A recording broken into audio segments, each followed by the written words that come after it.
Hi guys, today we'll tell you how to use Keyword Surfer for free keyword research.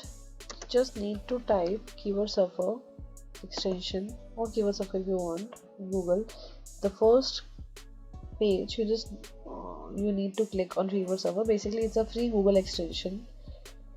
Just add to Chrome, add extension. Just wait a few seconds.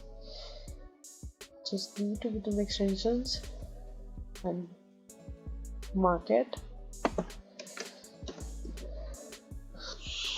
Go to Google, add any keyword you want to. For example, you add keyword research tool.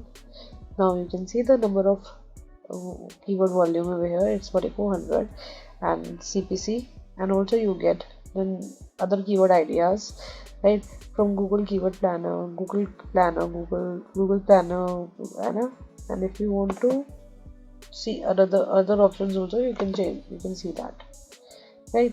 They give you a paid version also if you want to write those you want to write using AI, Surfer AI, so you can opt for the paid version also, but this is completely free, right.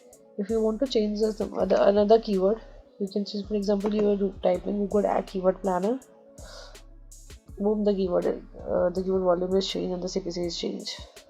So thank you guys for watching.